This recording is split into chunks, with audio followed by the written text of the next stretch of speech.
What about it, guys? Y'all ready for this week's top 5 baits for Northeast Texas and maybe a little bit of bass story discussion? Well, that's what's coming at you next on Your Lake Fork Guide.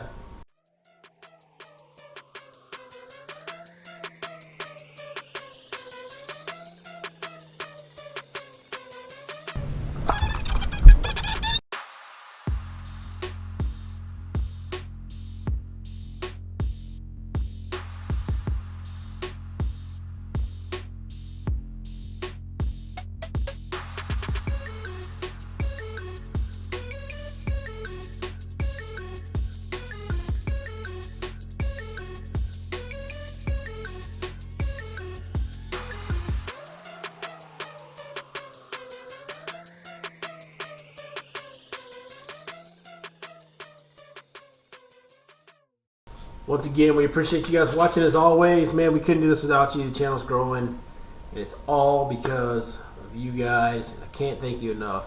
Really appreciate that. So today, East Texas Bass Stories edition. I told you guys we're going to add in the top 5 baits, make that a weekly deal. So this week, let's just go ahead and get right into it on the top 5 baits for this week. First and foremost, I'm going to talk about my favorite thing to do. If I was going out, just me fishing in a boat, no customers, nothing like that, this is what I would be spending the vast majority of my time doing. I would be looking for bedfish and sight fishing. And for me, when it comes to sight fishing, this is my #1 go-to rig. There's a lot of tools that you can use for sight fishing, but this is my day in, day out best fish catcher when it comes to fishing for them when I'm looking at them. This is the LFT Hyper Freak, the full-size Hyper Freak. And I like to rig it on a 5/0 straight shank flipping hook. That's a Gamakatsu. I'm not married to a brand. For me, sight fishing, it doesn't need to be a real heavyweight. This is a 3/8. 3/8 is usually kind of my standard weight. Sometimes I'll go down to a quarter, but 3/8 is usually about where I stay when I'm sight fishing in Texas rig. I also peg it with a bobber stop. The reason I do that is I want total control of that bait. I want to be able to hit that fish with that bait anytime I need to. But another little trick you guys can do, the reason I wanted to show it to you fully rigged up like this, is you can take that bobber stop and slide it up. See, this allows me to have control when I want control, and I want that weight stuck to there so that I can really control that bait. But if that fish is a little finicky, you slide that bobber stop about yay high up your line, and that'll allow this weight to swing free. And then when you snatch that bait and you snap it at them, first time you pitch it in there, your weight will rest right down there on your bait. When you snap it at them, you'll jump up and maybe hit that fish. Maybe you just rip it right by their face and irritate them. But that weight will fall, and this bait with this big paddle tail and that wide body that it has will just kind of glide to the bottom. A lot of times that can trigger a fish that doesn't really want to respond to the aggressive tactics. That's a good way to trigger one. You don't have to pick up another rod. You don't have to, put another plastic on. All you got to do is just slide that bobber stop. So it's kind of a 2-in-1 when you use it like that. A great tool besides that, and this has been a staple in the boat for several weeks now, 5-inch stick bait. This is a Smash Stick by Smash Tech. This bait, it's really soft. It's a hand pour bait, and it has been just, ever since I picked it up, the first time I used it was just several weeks ago. I picked it up and used it for the first time, and we've literally caught fish on it on every trip since then. It's that good. So this bait's really catching a lot of fish.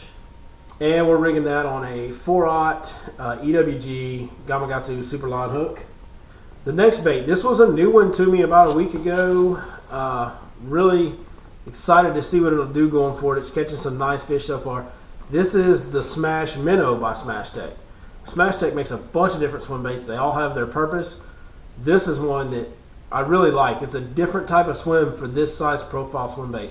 Most of the swim baits in this size class, the body wobbles a lot, the body rolls and shakes a lot. This one is a very tight kick, just a tight shimmy, tight roll, but that tail's kicking right behind it the whole time.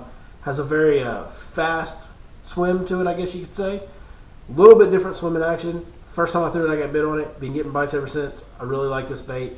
And these swim baits are a great way to pick up some extra fish when you're looking for beds, and you can just kind of chunk and wind those swim baits, while you're looking for beds. And that's a great way to pick up some really nice fish in between your sight fishing. Same thing, different way to do it. Chatterbait, guys, chatterbait's been good for us all winter. It's going to be good through the spring. I'm going back to it. I kind of tried to get away from it a little bit. just because I felt like it was that time to start moving on to other things. But man, it's such a staple. You got to almost keep one tied on at all times. So that's always a great way to pick up a bigger than average fish. Chatterbait, as you guys have seen on my channel this year, a chatterbait will flat catch a giant. I mean, it catches some really nice fish for us. And I'm going with a 3/8 ounce white chatterbait with the LFT, the 4-inch LFT Live Magic shad on the back for the trailer. Last but certainly not least, I haven't thrown it hardly at all this year, so we haven't got our first big swim bait fish this year, but it's coming. It's that time of year when those fish get shallow, man. You can just cover some water with this thing. If you really want to swing for a home run, you really want to go for the fences, Smash Tech Convict is the way to do it. And this is a 10-aught owner beast. I put a few lead strips. That allows me to be a little bit off on my hook. If I don't get the hook in there just perfectly straight with those lead strips on the hook, you'll kill that bait, make it run true. You want to catch the biggest fish of your life? Go to Lake Fork and throw this thing and don't put it down. It's about as good a chance as you'll ever have. It honestly is.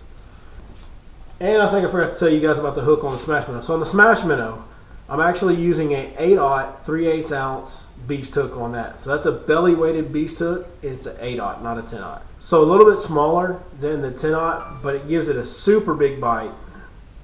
As you guys can see, when that thing folds down on there, that's a really big bite for a swim bait hook. A lot of room. That's why I like to use that really big hook on this bait. Gives it a lot of room to get your hookup ratio real good. Welcome to the East Texas Bass Story segment for today. Today I want to talk to you about the only tournament that I got to fish in 2016. Tell you the story on that and how that went. Unfortunately, when you guide a lot of the local tournaments, especially the ones on Fork, they don't allow the professional guides to fish against the weekend anglers and such as that. So, I'm not allowed to fish those, and that's fine. I understand why. No problem with it. No argument here, but just unfortunate for me, between being busy with the guide business and the family, I don't get to fish hardly any tournaments anymore for right now. But the one tournament that I did get to fish, it was a very small tournament, a small open tournament on a lake really close to Fork called Lake Hallbrook. And it was first weekend in March, about the time it is now. And kind of a similar situation. We had some early fish starting to pop on the beds and get some things going. So I had an opening that weekend and wasn't booked, and called my old tournament partner, and he was available, so we decided to fish it. So I didn't have any practice time really. I just had a few hours the evening before the tournament to go scout some things out. I was able to find a moving bait bite on staging areas, going in and out of the spawning areas pretty quick. Was able to get some decent fish, nothing big, but some keepers on that, and I was catching them fast. So I felt confident that I could fill out a limit with that if I had to. But I knew this was going to be a sight fishing deal. I'm really confident that sight fishing is something that I feel really good about. So I spent the rest of that afternoon strictly looking for different beds, trying to find fish that were locked on beds that were going to be catchable the next day. I was able to find what looked to be some good solid keeper males on beds, and I found one pair that was a big male with a really big female, what I felt like was big enough it might win big fish at the tournament. And as fate would have it, the next morning as we're lined up ready to take off, there's another Lake Fork guide sitting right next to me, and we had talked, and we were going to the same fish. And it was a race, and he won. So he got to fish for that fish, and there was another decent one across that coast. I went over there and fished for it, and I sat there and watched him catch both of those fish off that bed. It was kind of heartbreaking, pretty disappointed early in the morning. But we caught that other decent fish off the bed, caught a couple more small keepers around some docks in there. And once we got some good sunlight, decided, okay, we just need to go look. We got to go find us another big fish to replace that one that the other guy had caught. So we went and took off and went to a new area looking for some more, really just looking for one more. We really just wanted to find one more really big bedfish. So we got back in this cove, and we're really looking more than we're fishing. We're kind of fishing along, but we're really looking for, looking out to the side, looking for beds as we move along. We come across a fish that appears to be bedded right as it breaks into a little ditch, a little drain. The bottom of the drain was about 4 foot. On top of it was about 2 foot. But he was sitting right where it broke, and he was right next to a big stump about that big around. And we pitch our baits in there beside that stump, and he would kind of follow the bait, but he wasn't being real aggressive with it. He would pay attention to it, but he wasn't really being too territorial with it like they normally are. And then one of us, I can't remember which one, it was me or my partner, but one of us flipped on and the bait landed on top of that stump, and that fish immediately rose up and rolled over and nosed down on that bait. And pretty quickly we figured out that fish had made a bed on top of that stump on the edge of that creek channel. And so we fished for this fish, but it was very hard to catch because that bed, we had to back off it to keep from spooking it. It was a small target. If you missed and fell down the side of the stump, there was no way to drag the bait into the bed. And for those of you guys that have bed fished before, you know what I'm talking about. A lot of times you like to throw way past it and kind of sneak that bait into that bed and get their attention. That wasn't an option here because we're literally fishing the top of a stump, basically like a big dinner plate size. So we fished for this fish for a long time. Finally, I stuck him. I get it in the boat. It's like almost 5 pounds, like 4.5, 4 3/4. Good fish. On this lake, that's a big fish. So we're all excited. We're all jacked up. We get that fish in a live well, and we're about to leave. And right as we start to ease off, I see this giant, and I mean giant, shadow just come lurking by the bottom of that stump.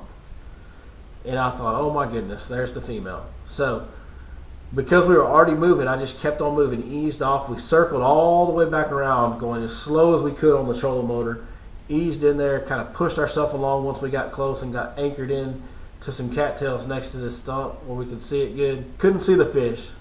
Started making casts.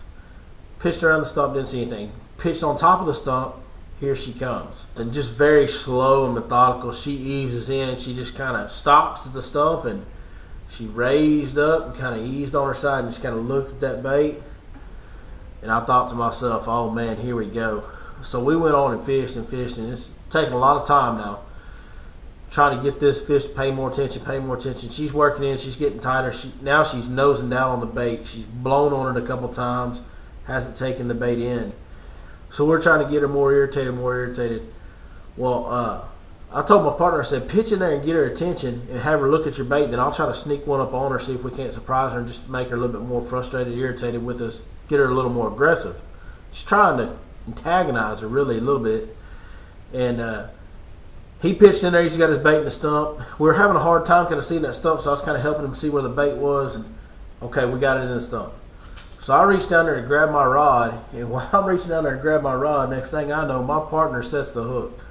Wham! Slams it home. And I'm telling you, all heck breaks loose. We've got cattails all the way around us. We got a stump line creek channel, and he's got a giant, and I mean a giant. The biggest fish by far I'd ever seen in this lake. He's fighting her. I actually missed her with the net 3 times. It was the worst net job of my life. But eventually, we get her in the boat, and she's just huge. By the time we looked at the clock, that had taken us like 2.5 hours to catch those 2 fish. But now we had a full limit. We had a really nice one and an absolute giant, a decent one, and then 2 small keepers. We were able to go around, find 2 more bedfish, and catch them to cull those 2 smaller fish. And we knew we had a good bag, and we knew somebody was really going to have to catch them to beat us. And man, it was hard. A lot of these fish, it was really windy that day. A lot of these fish were really hard to see. I remember the last one that we caught that upgraded us, that really kind of made us feel really good about our bag. It probably took another hour to catch that one, and we could just, when I was fishing for it, I actually couldn't see it. I just knew where the bed was. I knew where the fish was relating to, and I just kept throwing in there and easing my bait up there and then jerking it past. Throwing there, easing my bait up there and jerking it past where I thought the fish was, because I couldn't actually see him. I had seen him swim around a couple times. I knew I knew where he kept going back to. Finally, one time I eased it up there and went to jerk it. My line started going the other way. Set the hook. He's got the bait choked. It's in the mouth. We're good to go. So we go to weigh in, and that big fish that he caught, that giant, ended up weighing 9 and change, which is, like I said, the biggest fish I'd ever seen come out of the lake. That is a huge fish. And we had 21 pounds and something, and we won the tournament. Now, what I took away from that experience for me was I knew I had those other fish that I could catch fast on moving baits, but they were smaller. And when we watched that other guy catch those fish that we really were counting on to be in our bag, we had a decision to make. And we could have went out and caught those other fish and filled out a limit and tried to cull up from there. But, you know, that would have been kind of the safer route to go. but we felt like that wasn't going to help us win. We thought that might get us a check, but it wasn't going to help us win. So we went and committed to finding at least one more giant on a bed, and we were able to do it, and fortunate to catch both of those fish, that big pair. That was our first and second biggest fish in our bag that day. 13 something pounds, almost 14 pounds on 2 fish. That's a lot of weight, especially on a lake like this. 21 pounds is I think that's about as big a bag as I ever seen come out of Lake Hallbrook. And we were able to get those fish in the boat, and just through sticking with the game plan that we felt confident would win, we were able to pull out a win. And it was a lot of fun. It was a great learning experience for me. And it's something I'll remember for a long time, because it was the craziest moment to catch those 2 fish. There's no way to put it in words. I wish I could describe it better for you, but that's why tournament fishing is so great, because there's nothing like that moment when you just made a big, big difference in your final standings, and you just put yourself in a position to maybe win. And that's exactly the feeling we had that day when we caught that giant. I mean, she was so big. Just an awesome experience, and I was glad to have had it. Glad to share it with my good old buddy Tim Rhodes, my old tournament partner. And I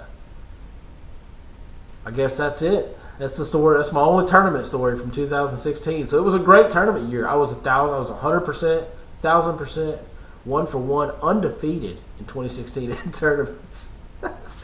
Only fished one, but hey, I never got beat. So that was a lot of fun. Hope you guys enjoyed that story. We got some big things coming too that I wanted to update you on real quick. Here, hopefully within the next week, I'm going to get one of the very best sight fishermen in East Texas to come on the channel, and we're going to do Guide Network style in-depth how-to on bed fishing. We're going to tell you all the details you need to know to help you guys catch more bed fish. Got a couple of big guests coming. One should be on the channel next week, and I'm not going to tell you who it is. I'm going to leave you in suspense and give you a surprise, but it's a brand new guest we've never had. He'll be here next week. Hopefully, long as nothing changes in the schedule, he will. And then we've got the Toledo Bend trip. I'm really excited. That's like my annual vacation.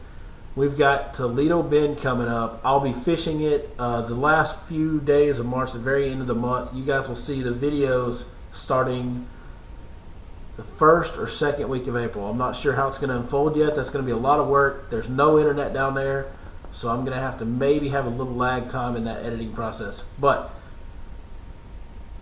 sight fishing from an expert, big name guest, Toledo Bend. We got a lot of stuff coming up in the next month on the Your Lake Fork Guide channel. Please be sure and tell all your friends, spread the word, share the videos, get the word out about what we're doing right here on this channel, and let them know about the information we're sharing, and just the love and the passion for bass fishing that we got going on here. And hope this video helps you guys catch a lot of big fish this weekend. Hope you enjoyed the story. Really appreciate you guys watching Your Lake Fork Guide. We'll see you on the next one.